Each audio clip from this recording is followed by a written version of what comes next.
हरे कृष्णा कृष्णा कृष्णा हरे हरे, हरे रामा रामा रामा हरे हरे। आज 9वां भागवतम 33 मिनट का श्रीमद् भागवत प्रवचन है। आज 9वां दिन। राजा थे, राजा प्राचीन बढ़ी। राजा प्राचीन बढ़ी का चित्त, उनका मन कर्म कांड में लगा हुआ था। आज भी हम लोग कर्म कांड में फंसे हुए हैं। तो राजा प्राचीन बढ़ी बहुत शिकार करते थे और अनेकों निरपराध पशुओं का वध किए और यज्ञ में भी पशु बलि देते थे। बहुत सारा सैकड़ों यज्ञ किए, लेकिन उससे उनको शांति नहीं मिली। तो हमेशा असंतोष अनुभव करते थे, लेकिन थे बहुत पराक्रमी, बहुत यशस्वी और प्रजा उनको बहुत पसंद करती थी। तो नारद भगवान से उनकी भेंट हो गई। नारद जी आ गए। नारद जी बोले कि आप तो महाराजा हैं, आपके यश और कीर्ति की चर्चा चारों ओर है। आपके यश को सुनकर ही हम आपके पास आए, लेकिन आप उदास दिख रहे हैं। आपने इतना यज्ञ किया, लेकिन उसके बावजूद आप प्रसन्नचित्त नहीं है। राजा प्राचीन बढ़ी नारद जी को दंडवत किए और उचित स्वागत सत्कार करके बोले कि नारद मुनि, हम तो यज्ञ बहुत किए हैं, लेकिन मेरा चित्त, मेरा मन कर्म कांड में फंसा हुआ है। हम अपने कर्म वासनाओं को इन यज्ञ के द्वारा समाप्त करना चाहते हैं, लेकिन ऐसा कुछ दिखता नहीं है। तो हमको कुछ ऐसा उपाय बताइए जिससे कर्म वासना, कर्म कांड में जो मेरा मन फंसा हुआ है, उससे हम अलग हो पाए। जितना कर्म करते हैं उसके आप लगता है फिर ऐसा करें तो ठीक हो जाएगा, फिर इसको ऐसा करें तो ठीक हो जाएगा। तो नारद जी बोले कि आप चाहते हैं दुख का नाश और सुख चाहिए। आप कर्म कांड के द्वारा दुख का नाश करके सुख की प्राप्ति करना चाहते हैं आप। तो सुख की प्राप्ति कर्म कांड से नहीं होगी। सुख की प्राप्ति होगी भगवान विष्णु की आराधना से। आप अपने मन को विष्णु में लगाए। वो श्री कृष्ण वैकुंठ नाथ है, वैकुंठ में हमेशा नित्य निवास करते हैं। वैकुंठ नाथ की सेवा करने से अगर वो प्रसन्न हो जाते हैं तो आपको कर्म वासनाओं की समाप्ति, निवृत्ति हो जाएगी। आपको कभी फिर उधर मन नहीं लगाना होगा, कुछ यज्ञ नहीं करना होगा। एक ही यज्ञ है जिंदगी में जिससे हमारे प्रभु श्री कृष्ण प्रसन्न हो, और उनके प्रसन्न होने के बाद दुनिया की कोई वस्तु नहीं बचती है। जो चाहिए वो प्राप्त होगा और आप हमेशा संतुष्ट रहेंगे। उन्हीं कमलनाथ की आराधना कीजिए।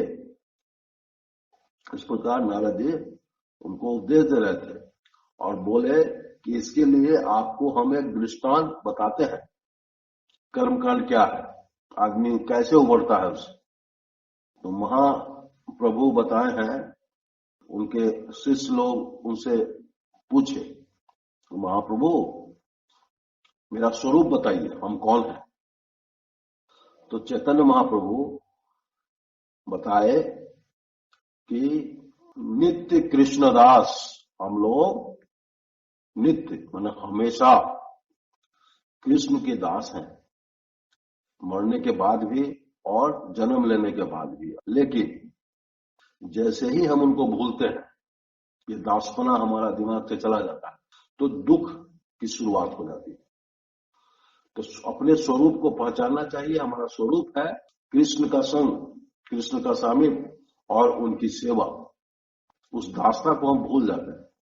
तो जैसे ही भूले वैसे ही दुख शुरू हो जाए। और कितना भी कर्म कांड, पूजा पाठ, यज्ञ, महोत्सव, अनुष्ठान हम करते रह जाएंगे, उससे उसकी निवृत्ति नहीं होती है। वो भ्रम है। उससे नहीं, कुछ कभी लगेगा कि कुछ घट गया, कुछ कम हो गया, लेकिन एक कर्म करेंगे, फिर उसके बाद उससे जो बाई प्रोडक्ट निकलेगा लगेगा, फिर इसको खत्म करने के लिए दूसरा करें, फिर तीसरा करें, पूरा जीवन आदमी का ऐसे बीत जाता है, प्राप्ति कुछ नहीं होती। तो वही कृष्ण को भूलने का जो परिणाम है, उसी के लिए आपको एक दृष्टांत सुनाते हैं। एक थे राजा पुरंजन। राजा पुरंजन बहुत यशस्वी थे और उनके एक मित्र थे। उस मित्र का नाम था अविज्ञात। अविज्ञात मतलब उनको कोई नहीं जानता था। राजा पुरंजन भी नहीं जानते थे कहां से आए, कब आए, उनके पीछे क्या है वंशज, कुछ नहीं। लेकिन उनके प्रिय मित्र थे पुरंजन के अविज्ञात, वो उन्हीं के साथ रहते थे। अविज्ञात हमेशा शांतचित्त रहना चाहते थे और पुरंजन के साथ रहते भी थे, लेकिन पुरंजन को विषय भोगों के संसारी भोग की इच्छा हुई और वह बसने के लिए, अपने रहने के लिए अच्छा स्थान ढूंढ ढूंढ कर खोजने लगे।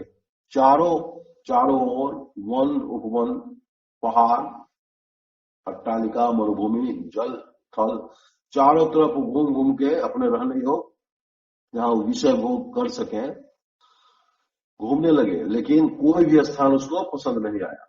साथ में अविज्ञात भी थे।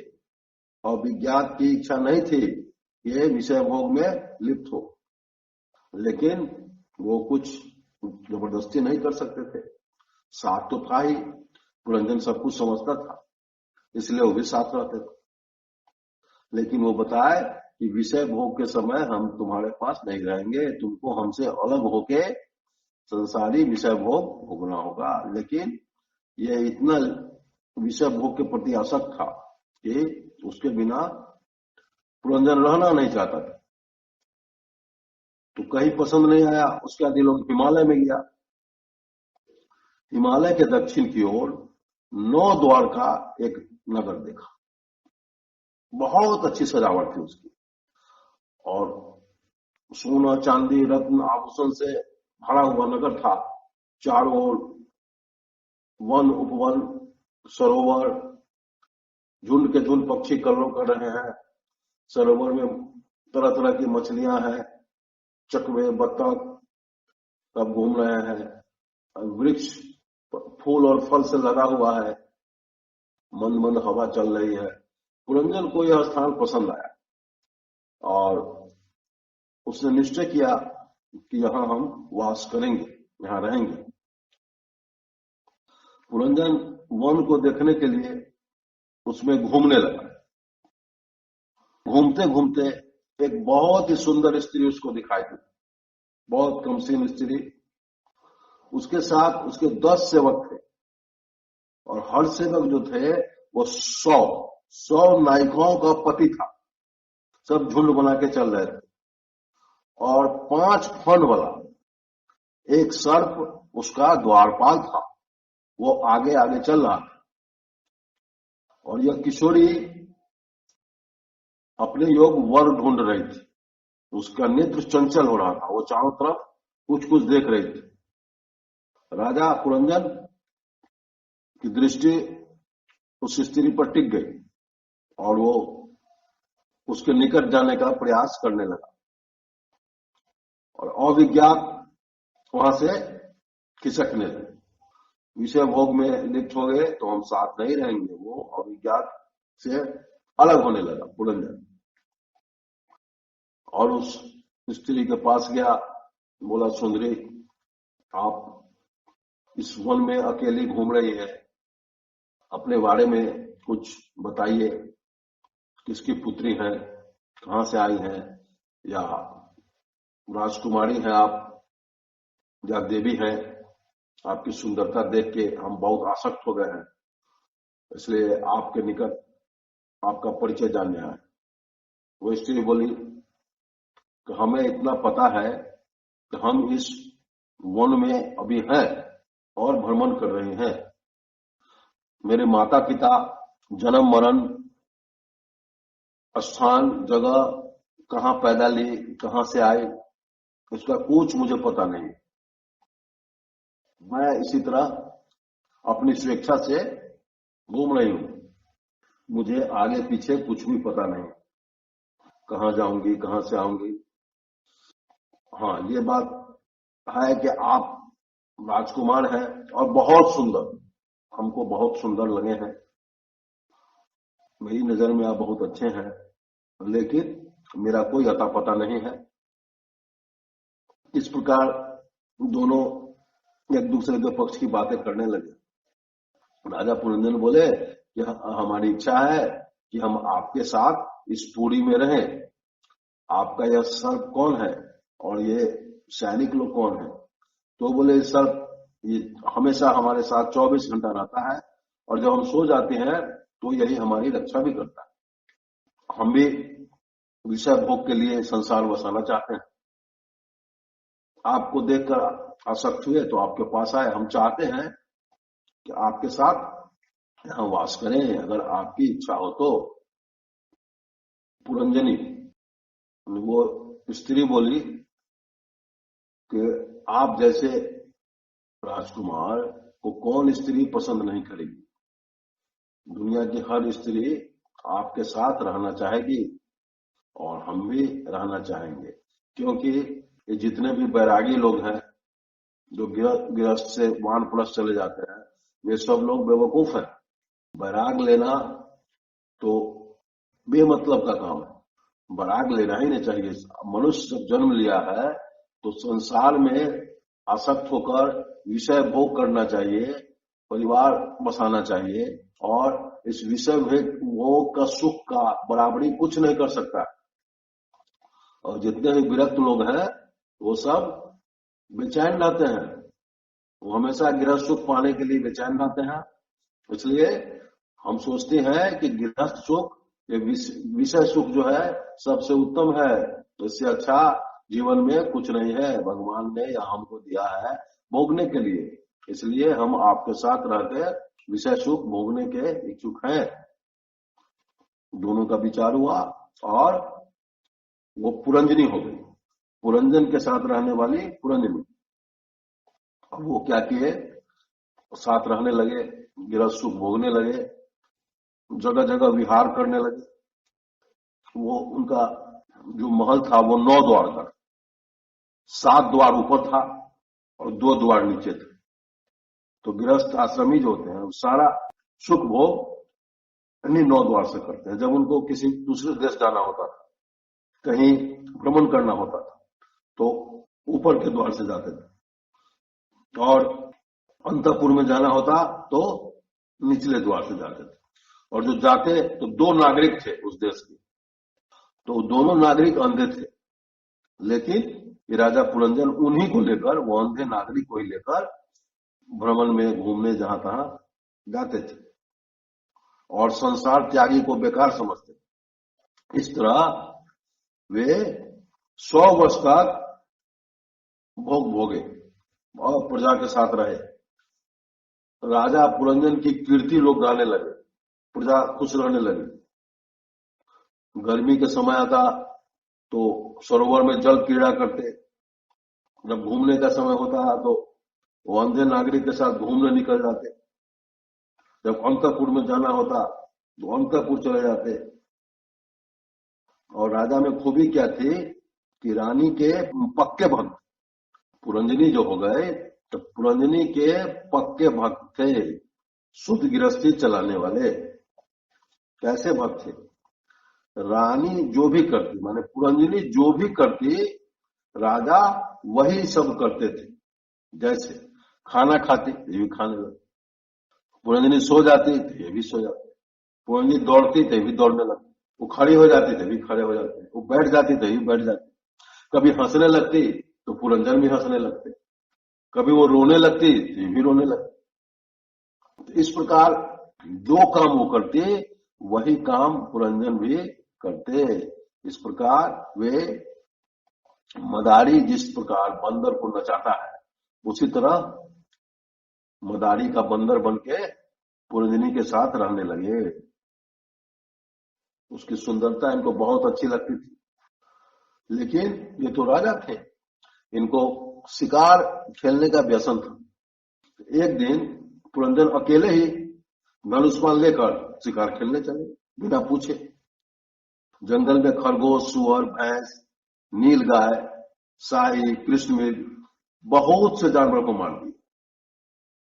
जो प्रजा हिंसा पसंद नहीं करती थी, देखी तो बहुत दुखी हुई कि भाई कैसा राजा है, निरपराध सारे पशुओं को मार दिया।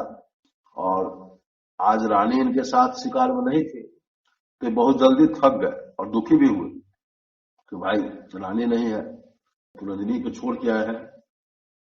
उसके बाद भूख प्यास लगी तो इस सारे पशु को छोड़कर आ गए और स्नान ध्यान करके भोजन वोजन किए। उसके उपरांत तैयार होके वस्त्राभूषण पहनकर और रानी के महल में गए, क्योंकि रानी से इतना देर अलग हो गए थे, जितना देर शिकार खेलने गए थे। तो गए तो रानी मिली नहीं। दासी लोग वहां थे, सबसे पूछे कि भाई तो महल तो सुना लग रहा है, कहाँ है तुम्हारी रानी? महल की तो घर, कोई भी घर है ना, तो वहां बिना स्त्री के वो घर नहीं है।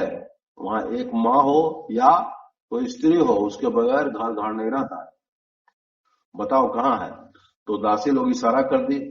वो घर में गए तो वहां बिस्तर पर नहीं थी, तो उसको ढूंढने लगे। और ढूंढने लगे तो जमीन पर सोई हुई थी गुस्सा के। तो क्या किए, उसको उठाए, उसको गोद में बिठाए, उसके सर पर हाथ फिरे, उसका बाल बाल ठीक किए। बोले देखो हम तो गलती से आज बिना कहे चले गए थे। अब पुरंजनी मन ही मन खुश हो रही थी, क्योंकि वो चाहती थी कि ये मेरे वश में रहे, हम जो चाहें वही करे।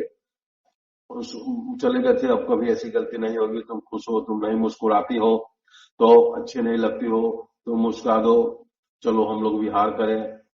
पुरंजनी फिर उठी, जल क्रीड़ा में दोनों फिर स्नान किए और सज धज कर निकल गई विहार करने। इस प्रकार पुरंजनी में आसक्त होकर घूमते रहे।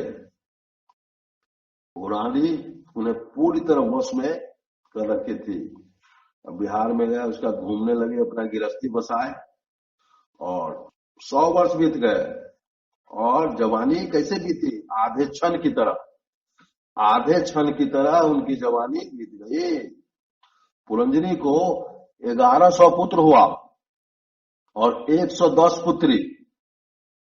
अब पुरंजनी अपने बाल बच्चों में लग गई, उसी का लालन पालन। सब बच्चे धीरे धीरे बड़े हुए, वे पुरंजन के सुयश को बढ़ाने वाले थे। बहुत अच्छे स्वभाव के सब सुपुत्री लोग हुए, इनके सुयश को बढ़ाने लगे। सबका शादी ब्याह हुआ, प्रत्येक पुत्र के 100 पुत्र हुए और सब लोग पिता को फॉलो किए, पिता को देखकर यज्ञ करने लगे, यज्ञ में हिंसा करते थे। और आत्मा के कल्याण में यह पुरंजन हमेशा असावधान रहे, आत्मा को याद ही नहीं किए, समझे ही नहीं, लेकिन यज्ञ जरूर करते, हिंसा जरूर करते। तो स्त्री लंपट पुरुषों को बुढ़ापा अप्रिय होता है, बहुत दुख होता है उनको बुढ़ापा, क्योंकि इंद्रियां शिथिल हो जाती हैं, सुख भोग की इच्छा होती है, लेकिन वो भोग ही नहीं सकते।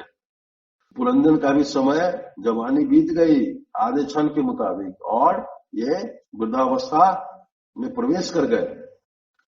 और वृद्धावस्था आने पर तरह तरह का आक्रमण होता है। चंडवेग, गंधर्वराज थे चंडवेग, वो पुरंजनपुरी पर चढ़ाई कर दिए। उनके साथ 360 सेना थे गंधर्व के, और उतनी ही सैनिक, महिला सैनिक गंधर्वियां, वो 360 और 360 720 सैनिक मिलके गंधर्वराज लूट खसोट शुरू कर दिए पुरंजनपुरी में। और 5 फन वाला सर्प 100 वर्ष तक उनसे लड़ता रहा, 720 गंधर्वों से लड़ता रहा, लेकिन वो भी थक गया। पुरंजन को लगा कि भाई एक तो रक्षक है, वह भी अब थक गया, लड़ने में असमर्थ हो गया। ये अपना विषय भोगों में मस्त, आत्म कल्याण के लिए, आत्म स्वरूप को जानने के लिए कुछ कभी सोचा ही नहीं। अब विषय भोग में मस्त। अब तो 1100 बच्चा, उसको 100 बच्चा, ये हजारों की संख्या में परिवार बढ़ गया। अब उसी सब की चिंता में हमेशा व्यस्त रहता था। और इधर गंधर्वराज आक्रमण कर दिया इस पर। इन्हीं दिनों काल की कन्या थी जरा, काल कन्या, वो वर की खोज में घूम रही थी। नारद मुनि के पास गई। नारद मुनि बोले कि हम तो बाल ब्रह्मचारी हैं, हम कैसे तुमसे शादी करेंगे। वह श्राप देती कि तुम कहीं नहीं ठहर सकते, तुम बौआते रहोगे, जिंदगी भर घूमते रहोगे। श्राप दे दी उसको। पुरु मिला। पुरु बोला कि हाँ, हमको तुम पसंद हो, हम तुमसे शादी करेंगे। क्यों करेंगे कि राजा ययाति का पुत्र था पुरु, वो अपने पिता को जवानी दे दिया था और बुढ़ापा ले लिया था। तो सब समझता था कि बुढ़ापा हम बदले हैं, इसलिए वह तैयार हो गया इसे शादी करने के लिए। तो उसको जरा बहुत आशीर्वाद दी कि तुम राजभोग करोगे, बहुत बड़े राजा होगे। और नारद जी को श्राप दे दी। तो नारद जी उसको समझाए कि सुनो, तुम चले जाओ यवन राज के पास। यवन राज उसका नाम है भय। यवन राज भय के पास जाओ। नारद जी का बात मान के वो चली गई भय के पास। वो बोली कि तुम देखो, तुम हो कुरूप और क्रूर हो, सब लोग देख के तुमसे भागते हैं, तुमसे घृणा करते हैं, इसलिए कोई तुमसे विवाह नहीं करेगा। तुम चले जाओ मेरे भाई से मिलकर और पुरंजनपुरी में लूट खसट करो, ऐश करो। इस प्रकार जरा चली गई और उसके भाई से मिलके, यवनराज के भाई से मिलके, और पुरंजनपुरी को 9 द्वार था, जहां से मन वहां से जाके अपना लूट खसोट करने लगी। लूट खसोट चलता रहा। अब पुरंजन लूट खसोट देख के बेचैन हो रहे थे। महारानी मतलब पुरंजनी, पुत्र, पौत्र, इन लोगों की चिंता इनको सताने लगी। विषयासक्त से जब सब धन और संपत्ति छूटने लगा तो बहुत परेशानी होने लगी इनको। और जरा का भाई जो प्राजक्त जिससे जाके मिली थी, वो भाई को खुश करने के लिए क्या किया, पुरंजनपुरी में आग लगा दिया।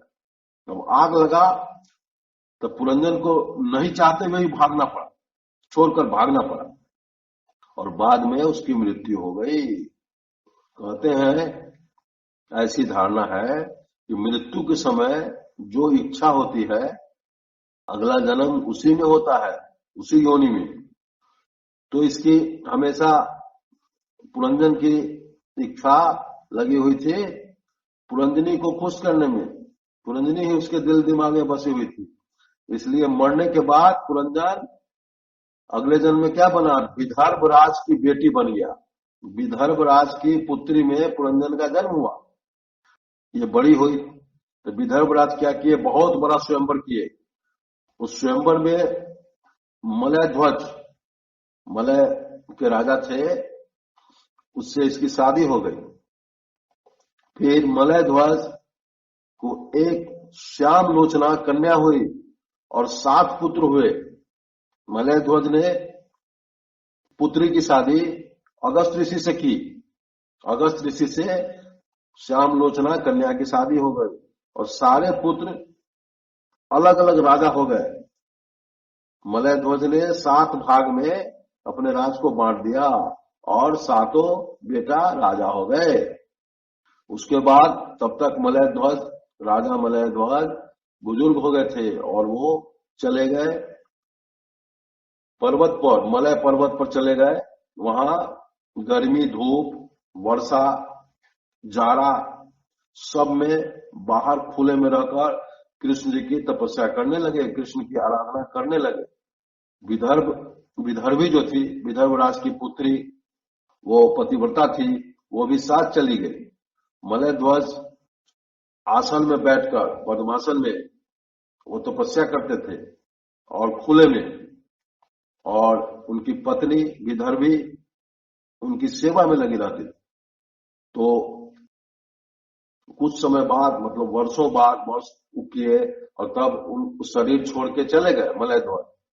और ये सुंदरी जो विदर्भी थी वो उनकी सेवा में गई। जब उनके पैर का स्पर्श की तो लगा कि प्राण नहीं है इनके शरीर में, तो बहुत रोने लगी कि महाराजा आप आइए, आपके देश को चारों ओर से दुश्मन घेरे हुआ है, उसकी रक्षा कीजिए, मेरी रक्षा कीजिए, इस वन में हमको देखने वाला कौन है। लेकिन वो तो जा चुके थे।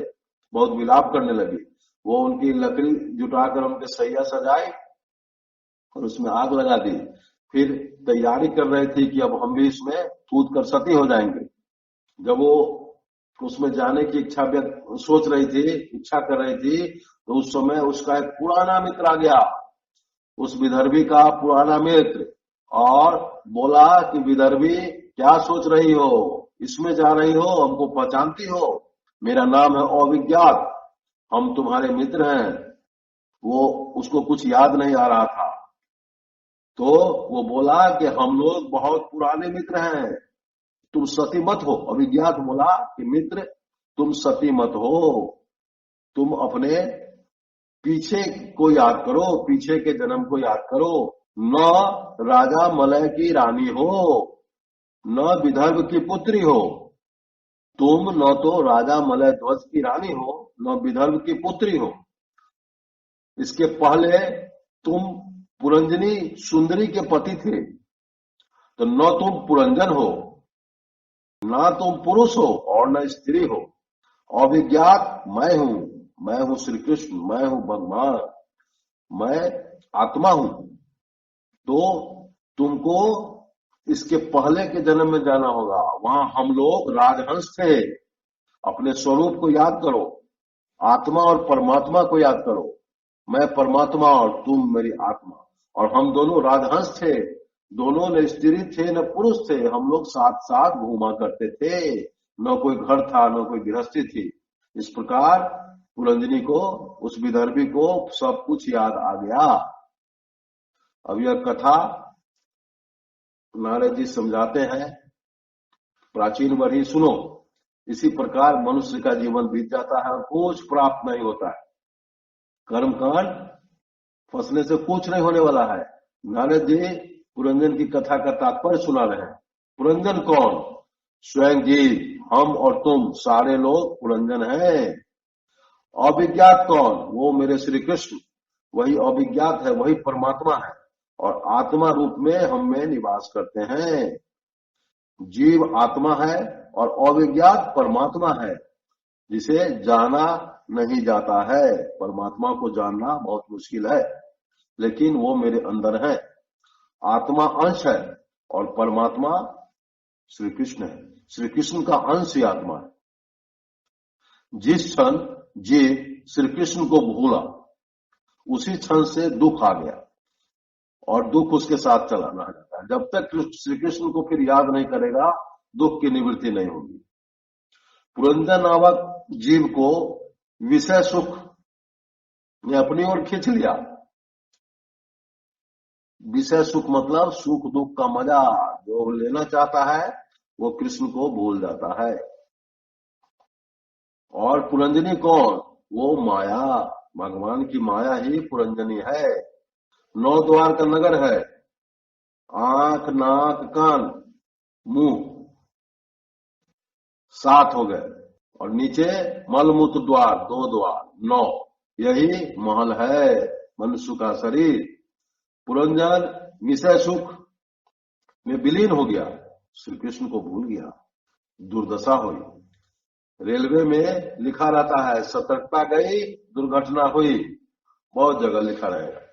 उसी तरह मनुष्य को हमेशा 24 घंटे हर क्षण हर पल सतर्क रहना है।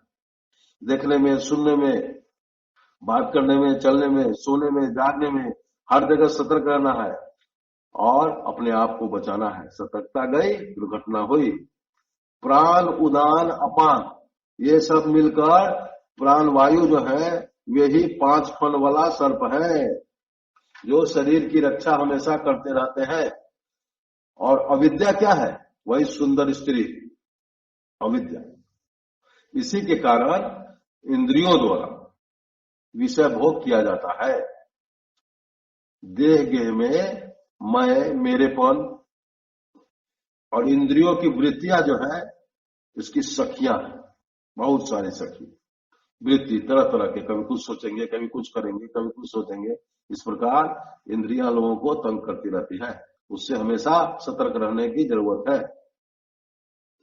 संसार को सच मानने की जो बुद्धि है वही अविद्या है।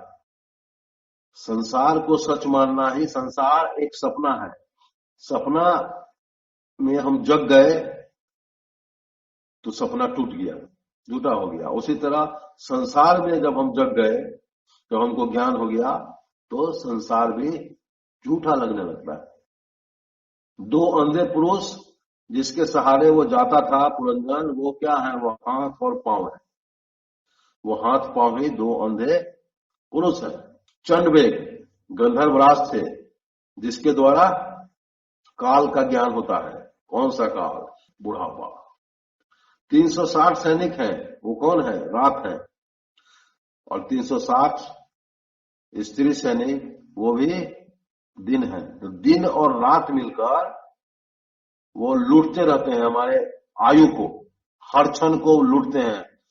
10 मिनट बीता तो मेरे जीवन का 10 मिनट चला गया, 1 मिनट बीता वो चला गया, 1 रात बीता वो चला गया। इस प्रकार वो लूट मचाए रहते हैं, आपकी 100 वर्ष की आयु को घटाते रहते हैं। जरा ही काल कन्या है, या क्या है? वृद्धावस्था है। वृद्धावस्था आ गई, कोई पसंद नहीं करता है। और यवन राज कौन है? मृत्यु रूप है, मृत्यु। जरा आने का मतलब कि बुढ़ापा, कोई पसंद नहीं करेगा। और फिर मृत्यु आ गई, उसने जरा को, बुढ़ापा को वाहन बना लिया। शारीरिक मानसिक पीड़ा पहुंचाने वाले ही सैनिक हैं। ये जो पीड़ा हमारे पास है वही सैनिक है, वो हमको पीड़ा पहुंचा पहुंचा कर लूटता रहता है।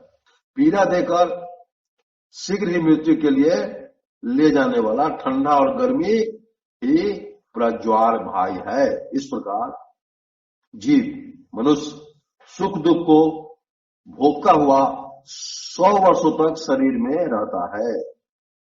आत्मा फिर अपने कर्म फल के अनुसार दूसरे शरीर में जन्म लेता है। सारे भोग का कारण अविद्या है। शरीर है तो गुण है, संबंध है, कर्म है, और कर्म करेंगे तो कर्म फल है। जबकि जीव निर्गुण है, आत्मा को कुछ करना ही नहीं, आत्मा निर्गुण है।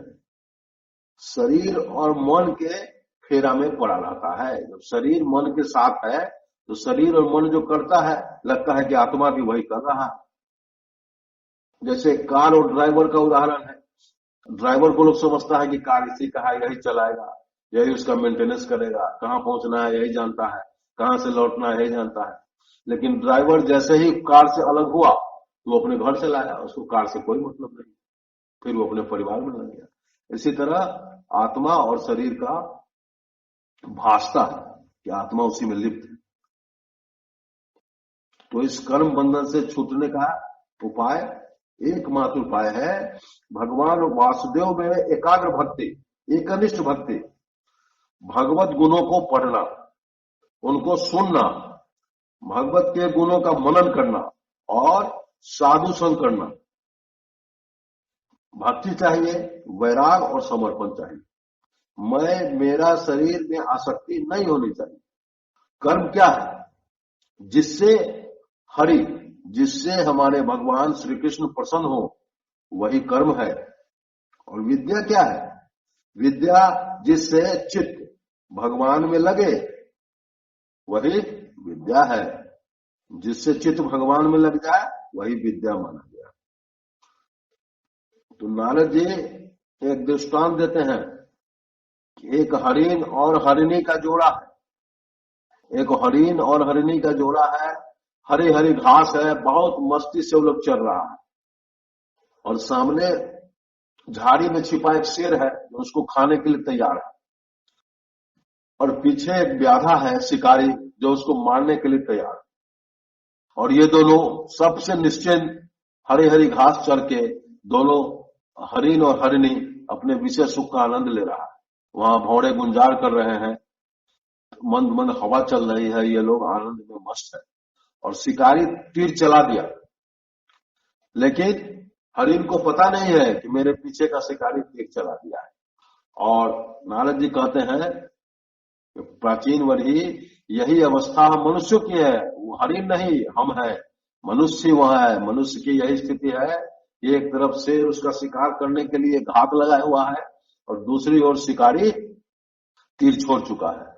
इस अवस्था में हम लोग हैं। इसलिए इतने अल्प समय में, इतने कम समय में प्रभु का स्मरण, आराधना, चिंतन, मनन करते रहना चाहिए ताकि हमें वैकुंठ की प्राप्ति हो। चलिए, इस प्रकार अब विराम होता है। हरे कृष्णा कृष्णा कृष्णा हरे हरे, हरे रामा रामा रामा हरे हरे।